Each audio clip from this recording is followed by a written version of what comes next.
योगी सरकार के आदेशों की उड़ाई जा रही हैं धज्जियां। सरकार की रोक के बाद भी मंडी में पड़ी जाती है नमाज। जिहादियों की कट्टर मानसिकता के चलते हो रहा काम प्रशासन संज्ञान में लेकर क्यों नहीं करता कार्रवाई, बड़ा सवाल।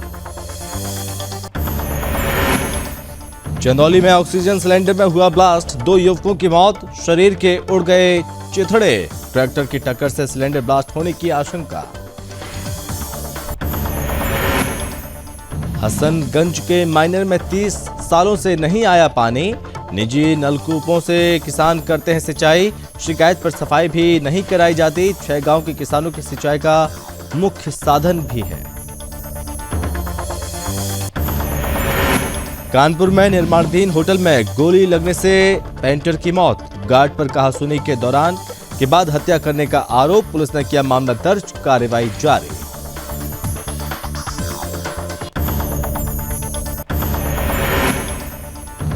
सीतापुर में 2 बाइकों की आमने सामने भिड़ंत, 3 की मौत, परिजनों पर टूटा दुखों का अंबार। मुख्यमंत्री ने जताया दुख, जताई संवेदना।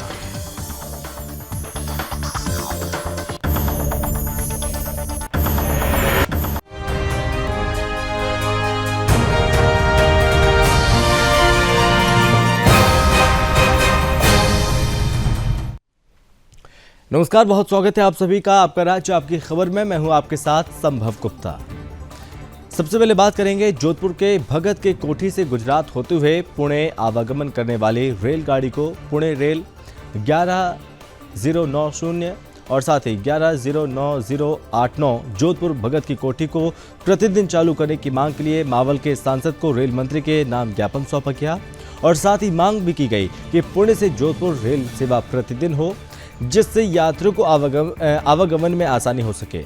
इस मौके पर मावल सांसद श्री रंग अप्पा बारने ने क्या कुछ कहा, आप भी सुनिए।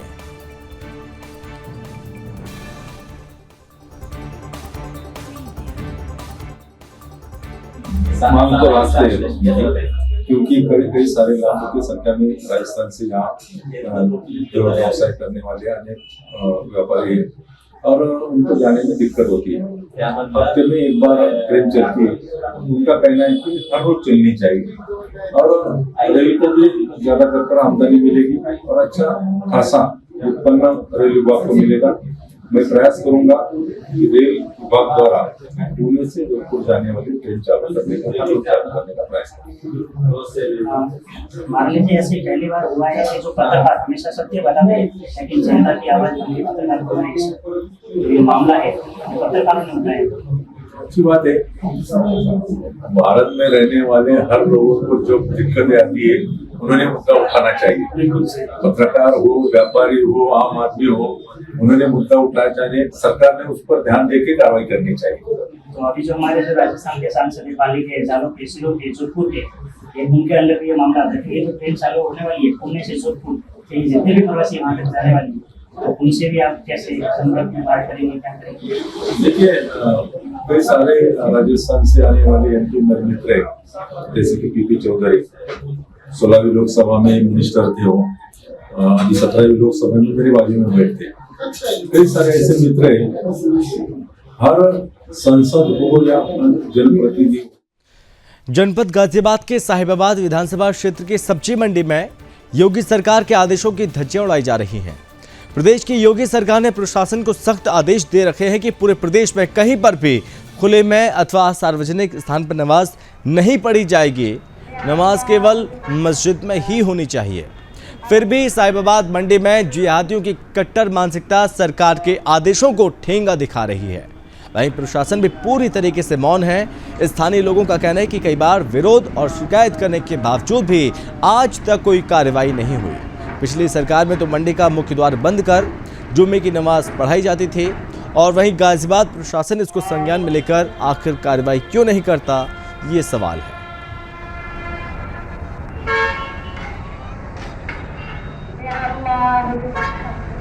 इस समय हम गाजियाबाद की विधानसभा साहिबाबाद में हैं और यहाँ पे ये साहिबाबाद की सब्जी मंडी है और जो सब्जी मंडी में आज जो है देखा गया जिस तरीके से कि यहाँ के जो स्थानीय निवासी हैं उन्होंने कई बार बताया कि यहाँ जो है अंदर मंडी में नमाज पढ़ी जाती है, जो कि योगी सरकार के आदेश के बाद भी ये लोग जो है उसकी अवहेलना कर रहे हैं, क्योंकि योगी सरकार ने सख्त आदेश दिए हुए हैं कि नमाज जो है केवल मस्जिद में ही पढ़ी जाएगी। प्रशासन पूरी तरीके से मौन है। हम यहाँ पे जो स्थानीय जो लोग हैं, जो काम करने वाले, उनसे ही जानकारी लेते हैं कि किस तरीके से यहाँ पे कैसा महसूस करते हैं। ये नवाज जी गलत है। ये साहिबाबाद सब्जी मंडी कार्य करने का क्षेत्र है, यहाँ पे कार्य किया जाना चाहिए, ना कि नमाज पढ़ी जाए। ये भारत सरकार ने भी बंद किया हुआ है कि खुले में कोई नमाज नहीं पढ़ी जाएगी, लेकिन फिर भी यहाँ नमाज पढ़ी जाती है। यहाँ पर जो नमाज पढ़ी जा रही है ये कानून के विरुद्ध तो है ही, और व्यावसायिक स्थान पर सामूहिक रूप से नमाज पढ़े जाना भी गलत है। और पहले तो सपा की सरकार में हमने देखा बहुत ज़्यादा घेर कर नमाज पढ़ी जाती थी।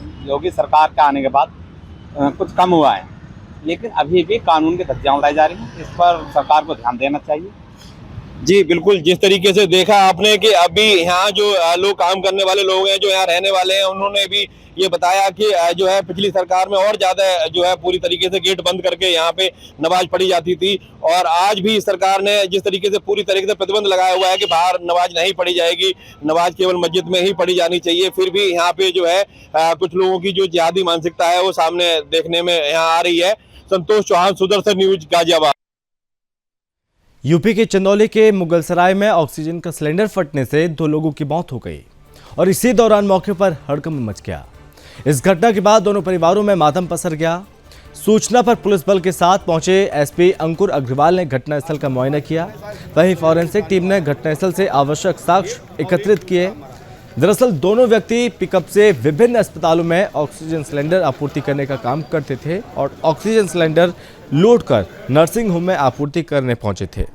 नर्सिंग होम के पास पिकअप खड़ी कर सिलेंडर उतार रहे थे, तभी सामने से आ रही ट्रैक्टर ने पिकअप में धक्का मार दिया। अनुमान लगाया जा रहा है कि ट्रैक्टर के धक्के से ही सिलेंडर ब्लास्ट कर गया और दोनों की मौत हो गई। सिलेंडर उतारने वाला ही होगा, एक और एक दूसरा। देखिए, थाना मुगलसराय के अंदर जो मेडिकल ऑक्सीजन का सिलेंडर होता है, यहाँ पे हॉस्पिटल है गली में, उसके वहाँ पे सप्लाई किया जा रहा था। जब उसको उतार रहे थे 2 लोग जिनके द्वारा वो लेके आए, तो वो उतारते हुए या तो हैंडलिंग के कारण, अभी पूरी जांच उपरांत पता लगेगा किस कारण वो ब्लास्ट करा। जब वो ब्लास्ट करा है तो इसमें 2 लोगों की जो बताया जा रहा है कि यहाँ मृत्यु हो गई है, उनकी जो बॉडीज़ हैं उसको मॉर्चरी भिजवा दिया गया है। इसमें आवश्यक विधिक कार्रवाई की जा रही है। जो भी लैप्सेज होंगे उसके ऊपर भी पूरी जांच करके उसके ऊपर विधिक कार्रवाई की जाएगी। किस कारण से वो फटा, गिरने से फटा या एक्सेस प्रेशर से फटा। फोरेंसिक टीम को हमने मौके पे बुला लिया है। सारे एविडेंसेस जो हैं उसको हम यहाँ से लेंगे और उस पर जो उचित विधि। यूपी के बुलंदशहर में पुलिस ने डेयरी कर्मचारी से तमंचे की नोक पर की गई लूट का खुलासा किया और डेयरी में काम करने वाला हेल्पर की लूट का मास्टरमाइंड निकला है। लूट में शामिल मास्टरमाइंड और प्लानर सहित कुल 4 आरोपियों को खुर्जा पुलिस ने गिरफ्तार कर लिया। लुटेरों के कब्जे से 2 तमंचे, 2 कारतूस और 2 चाकू बरामद किए गए हैं। लूट में शामिल 4 लुटेरों से लूटी गई रकम 1,20,000 रुपए भी पुलिस ने बरामद की। दरअसल डेयरी के हेल्पर की मिली भगत से लूट की वारदात को लुटेरों ने अंजाम दिया था। वहीं एसएसपी ने लूट की वारदात का खुलासा करने वाले पुलिसकर्मियों पर 25,000 का इनाम घोषित किया। फिलहाल पुलिस ने मामला दर्ज कर लिया और अब आगे की कार्रवाई जारी है।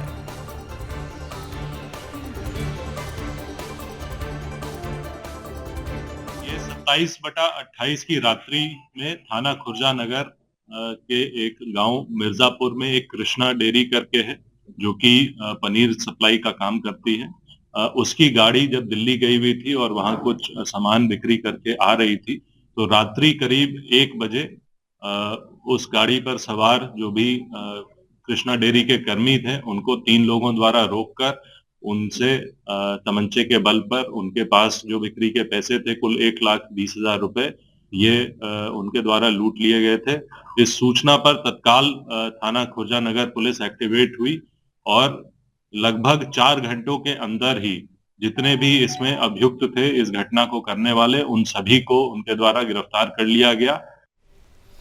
खबर यूपी के कानपुर से है, जहां निर्माणाधीन होटल मालिक के सिक्योरिटी गार्ड ने एक युवक की गोली मारकर हत्या कर दी। कहा जा रहा है कि युवक पेंटिंग का काम कर रहा था और तभी किसी बात को लेकर उसका गार्ड से झगड़ा हो गया। कहा सुनने के बाद गार्ड ने गुस्से में गोली मार दी। इसके बाद गार्ड मौके से फरार हो गया और पड़ोसियों ने मामले की सूचना पुलिस को दी। तब रावतपुर थाना पुलिस और एसीपी मौके पर जांच करने पहुंचे। दरअसल रावतपुर के मामा तालाब के पास होटल के निर्माण का काम जारी है। इस दौरान बिल्डिंग मालिक के गनर संदीप सिंह की राइफल से गोली चलने से रवि की मौत हो गई।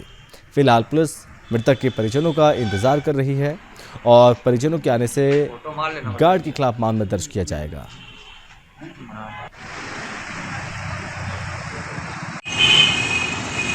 थाना रावतपुर पर हेड हॉस्पिटल से एक मेमो प्राप्त हुआ, जिसके माध्यम से जानकारी हुई कि थाना रावतपुर क्षेत्रांतर्गत मसवानपुर में रवि नाम के एक युवक जो कि मूल रूप से हरदोई के रहने वाले थे, वह एक बिल्डिंग पे पेंटिंग पीओपी का काम कर रहे थे कि उस टाइम उनको एक गोली लगी।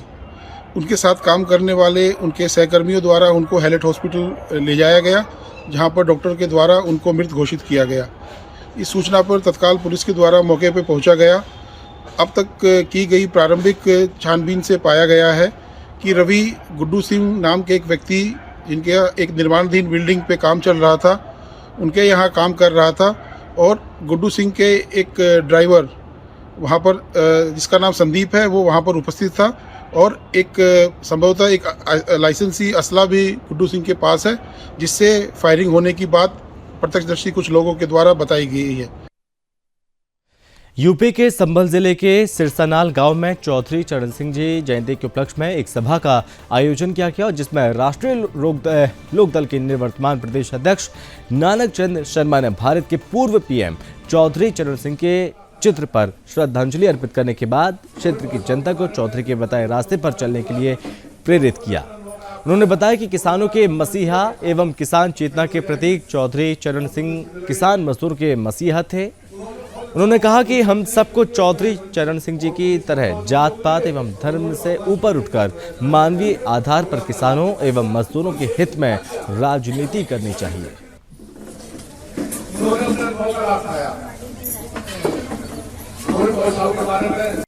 आपसे मैं थोड़ा सा जानना चाहूँगा कि आपका आज जो प्रोग्राम हुआ है, तो ये इसका मकसद क्या है?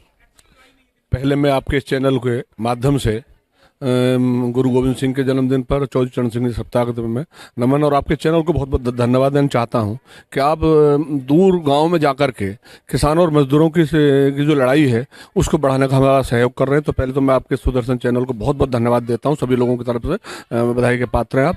ये जो हमारा कार्यक्रम चल रहा है, इस समय पे पूरे प्रदेश का और देश का किसान मजदूर जितना उत्पीड़ित है, इतना कोई दूसरा वर्ग उत्पीड़ित नहीं है। और मैं शॉर्ट में बता देना चाहता हूँ, किसान इसलिए उत्पीड़ित है कि जब ये भाजपा की सरकार प्रदेश और केंद्र में आई थी, तब इन्होंने कहा था किसान की आय दुगनी होंगी। मेरा खुला चैलेंज है कि पूरे प्रदेश में कोई एक किसान लाके खड़ा कर दें सामने, टीवी चैनल पर बता दें कि साहब इस किसान ये कह रहा है कि मेरी आय इनके आने से दुगनी हुई है। आय तो दुगनी नहीं हुई, लेकिन मेरी खेती का खर्चा जरूर दुगना हुआ है। तो आज हमारा ये जो कार्यक्रम है वो किसान को इस जगाने के लिए कि आपके साथ में छल कपट हो रहा है, आपको जाति बिरादरी मजहब के नाम में बांटा जा रहा है। ये लड़ाई इस देश में अगर लड़ी जाएगी, जो चौधरी चरण सिंह जी का सिद्धांत था, उनका सीधा सिद्धांत था कि इस देश की लड़ाई किसान और मजदूर मिलकर लड़ेंगे। जब किसान और मजदूर मिलकर लड़ेंगे तो इस देश का विकास होगा, इस देश का विस्मय नाम होगा, इस देश में आर्थिक समृद्धि आएगी, इस देश में समरसता बनेगी, इस देश में सौहार्दपूर्ण। उत्तर प्रदेश के उन्नाव में अपने कार्यों से जाने जाने वाले 166 वर्षीय भगवंत नगर विधायक आशुतोष शुक्ला हैं, जो कि बेसवारा सेवक के नाम से भी मशहूर हैं। बता दें कि जब से ठंड का मौसम शुरू हुआ, विधायक निरंतर अपने क्षेत्र के गरीब असहाय निर्धन व्यक्तियों के बीच में जाकर हर रोज की भांति भावेमऊ ग्राम सभा में लगभग 350 कंबल बांटने का कार्य कर रहे हैं, जिससे सभी ग्रामवासियों के चेहरे खिल उठे और अपने क्षेत्रीय विधायक की जय जयकार करने लगे।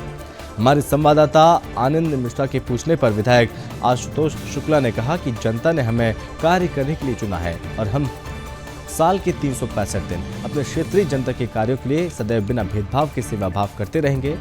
इसके साथ ही जब संवाददाता ने कोविड के बढ़ते मामलों पर बात की, तो विधायक ने कहा कि ईश्वर न करे कि कोविड जैसी महामारी फिर से आए, और यदि आती है तो हमने अपने क्षेत्र के सभी अस्पतालों को आदेश दे दिया कि वो पूरी तरह तैयार रहें।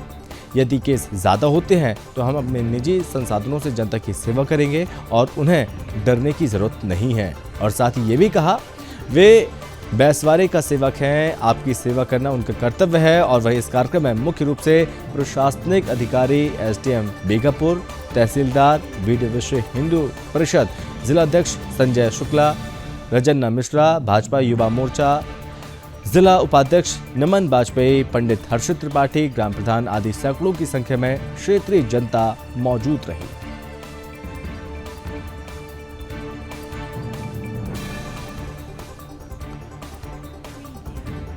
आपको बता दें कि गरीब और असहायों के बीच जाकर कंबल वितरित किए हैं। ये मानव सेवा की जा रही है। सभी ग्रामवासियों के चेहरे खिल उठे और इस पे जब विधायक यहाँ पर पहुंचे, सैकड़ों की संख्या में क्षेत्रीय जनता यहाँ पर मौजूद रही और तमाम सवालों के जवाब दिए हैं विधायक जी ने।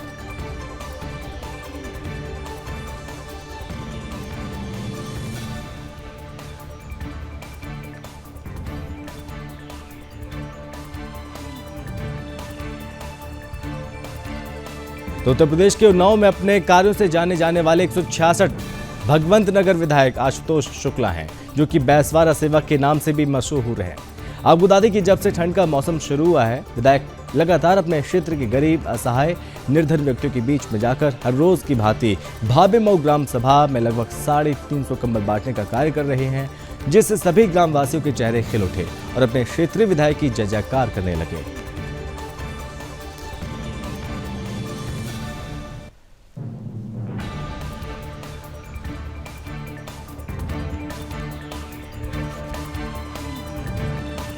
सीतापुर में घने कोहरे के कारण दो बाइकों की आपस में भिड़ंत से 3 लोगों की मौत हो गई और व्यक्ति गंभीर रूप से घायल हुआ। सूचना पाकर मौके पर पहुंची पुलिस ने शव को पोस्टमार्टम के लिए जिला मुख्यालय भेज दिया। घायल को उपचार के लिए बिस्वा स्वास्थ्य केंद्र ले जाया गया, जहां उसकी हालत गंभीर देख डॉक्टरों ने प्राथमिक उपचार के बाद लखनऊ ट्रामा सेंटर रेफर कर दिया। आपको बता दें कि ये भीषण सड़क हादसा आमने सामने बाइकों की जोरदार भिड़ंत के चलते हुआ है। मुख्यमंत्री योगी आदित्यनाथ ने सीतापुर में सड़क हादसे में हुई जनहानि पर गहरा दुख व्यक्त किया। मृतकों के परिजनों के प्रति संवेदना व्यक्त करते हुए दुर्घटना में घायल लोगों का समुचित उपचार कराया जाएगा और डीएम एवं पुलिस के उच्च अधिकारियों को शीघ्र घटनास्थल पर पहुंचने के निर्देश दिए।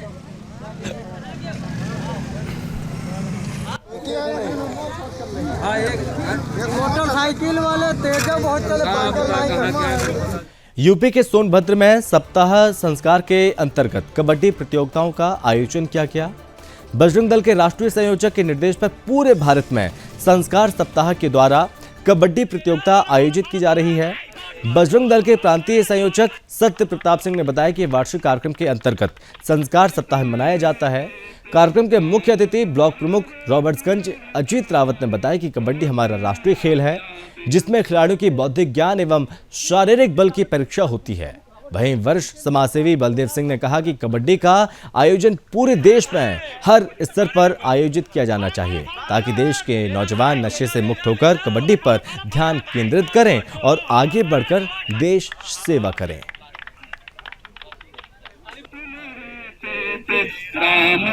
बजरंग दल के कुछ वार्षिक कार्यक्रम तय होते हैं, जिसमें से एक कार्यक्रम है संस्कार सप्ताह। तो संस्कार सप्ताह के निमित्त हर 5 साल से एक कार्यक्रम हमारा चल रहा है, तो कोई न कोई नया कार्यक्रम लेते हैं। इस साल हमने बजरंग दल कबड्डी प्रतियोगिता के नाम से प्रतियोगिता कराने का कार्यक्रम लिया, जो शौर्य का एकमात्र खेल है। मेरे घर में आओगे तो हम तुमको जिंदा जाने नहीं देंगे, और मैं तुम्हारे घर में जाऊँगा तो बिना तुमको मारे आऊँगा नहीं। यह शौर्य का कार्यक्रम है और इस कार्यक्रम को संपूर्ण भारतवर्ष में बजरंग दल के द्वारा आयोजित किया जा रहा है। और उसी निमित्त काशी प्रांत के सोनभद्र में आज फाइनल का कार्यक्रम है, इसमें कुल 6 टीमें आई हैं और आज 6 टीमों के बीच फाइनल का कार्यक्रम शाम तक संपन्न होने वाला है। आज जनपद सोनभद्र इकाई द्वारा बजरंग कबड्डी प्रतियोगिता का आयोजन जनपद सोनभद्र के मुख्यालय पर किया गया है। कबड्डी प्रतियोगिता हमारी राष्ट्रीय धरोहर है। हमारे देश के यशस्वी प्रधानमंत्री जी ने ट्वीट के माध्यम से कबड्डी प्रतियोगिता को आयोजन हेतु सभी को प्रेरित किया था।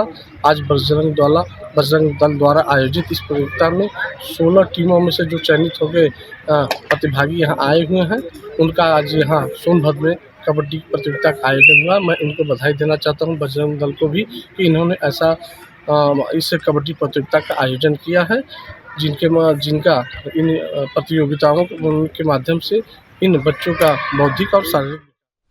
और अब खबर है उन्नाव जनपद से, जहां पर 3 दशक से किसानों को नहर का पानी नसीब नहीं हुआ। ये मामला हजरतगंज का है, जहां माइनर में पानी न आने से किसानों की फसल सूख जाती है। मजबूरन किसान डीजल इंजन से जस की तस फसल की सिंचाई करते हैं, लेकिन फसल ना के बराबर उपज होती है। किसानों ने बताया कि 30 वर्षों से माइनर में पानी नहीं आया और साथ ही माइनरों की सफाई भी नहीं की गई है, जिससे फसलों को सही से पानी भी नहीं मिल पा रहा है। ग्राम प्रधान ने कई बार तहसील प्रशासन को इस संबंध में शिकायत की। ग्रामीणों ने बताया कि प्रत्येक वर्ष नहर सफाई का ठेका होता है, लेकिन सफाई के नाम पर सिर्फ खाना पूर्ति होती है और सरकारी धन का बंदरबाट होता है। सिंचाई विभाग और ठेकेदारों को किसानों की समस्या से कोई मतलब नहीं होता। पंचायत भवन ने कई उच्च अधिकारियों को, डीएम महोदय को और स्टेन साहब को और अपने एसडीएम महोदय को जो है लिखित एप्लीकेशन कई बार दिया है। हमारे यहाँ 30 वर्ष से पानी नहीं आया, जिससे हमारे यहाँ जो किसान है, जो बाग की बागवानी करता है, आलू का प्रोडक्शन होता है, गेहूं का, इससे हज़ारों किसानों को पानी नहीं मिल पा रहा 30 सालों से। और इस प्रयासरत हैं कि हमारे किसानों को जो है पानी मिल जाए। इसी मुहिम में लगा हुआ हूँ।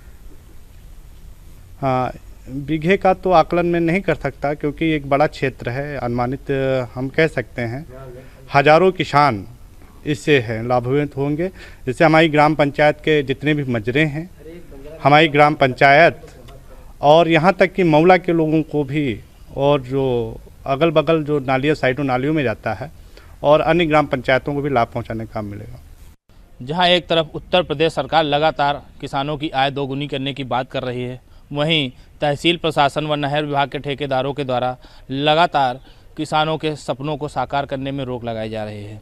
ताज़ा मामला तहसील हसनगंज के निंदेमो ग्राम पंचायत का है, जहां पर 5 गांव के लगभग 1000 बीघे ज़मीन में नहर विभाग का पानी नहीं पहुंच पा रहा है। नहर का पानी ना पहुंचने से किसानों को अपने निजी संसाधनों से सिंचाई करनी पड़ रही है, जिससे उनकी आय दोगुनी तो नहीं लेकिन आय कई गुना घट रही है। उन्नाव से सुदर्शन न्यूज़ के लिए दीपांकर सिंह। राजस्थान के चित्तौड़गढ़ में शराब के पैसे नहीं देने पर दोस्त ने अपने ही दोस्त पर चाकू से हमला कर दिया। आपको बता दें कि शहर के प्राइवेट बस स्टैंड पर शराब के पैसे नहीं देने पर एक व्यक्ति ने कल शाम अपने दोस्त को चाकू से घोंप दिया। इस घटना से पूरे क्षेत्र में सनसनी फैल गई और तत्काल ही घायल युवक को जिला चिकित्सालय लाया गया। दरअसल मामला गांधीनगर प्राइवेट बस स्टैंड का है, जहां कोतवाली पुलिस मौके पर पहुंची और रिपोर्ट लेने के साथ उसके बयान दर्ज किए। इसके साथ ही मामला दर्ज करते हुए कोतवाली पुलिस आरोपी की तलाश में जुट गई है।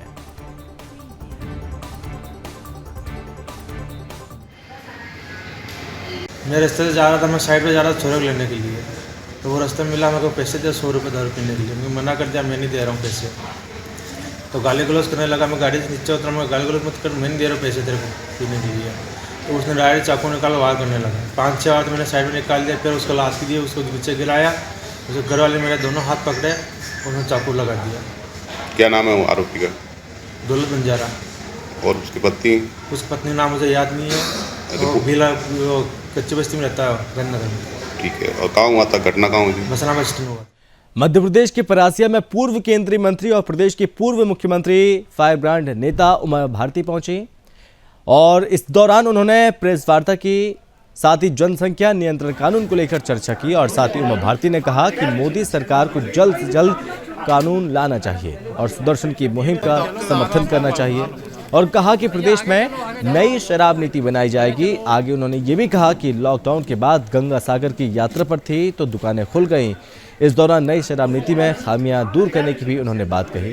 इस मौके पर बीजेपी के प्रमुख पदाधिकारी उपस्थित रहे। आगे चलो, आगे चलो, आगे चलो। जनसंख्या नियंत्रण कानून को लेकर आप उसमें क्या ठोस कदम उठा सकते हैं? इसमें जो ठोस कदम उठाने हैं वो सरकार को उठाने हैं। मैं तो सिद्धांततः जनसंख्या नियंत्रण का समर्थन 20 साल से कर रही हूँ, 22 साल से।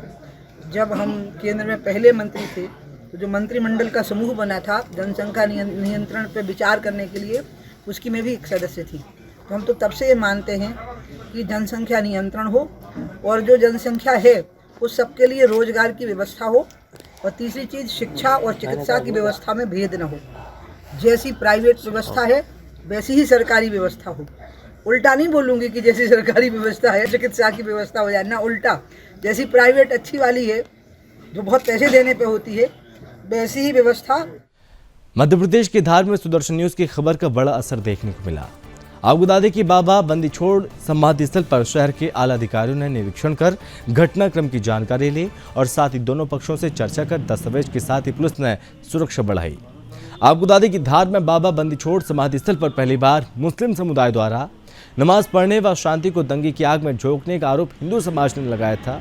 वहीं समाधि स्थल पर नमाज को लेकर हिंदू समाज में आक्रोश के तहत हिंदू समाज ने लोगों ने पुलिस प्रशासन को ज्ञापन दिया। और इसी के साथ इस बुलेटिन में बस इतना ही। आप बने रहिए सुदर्शन न्यूज के साथ। जय हिंद।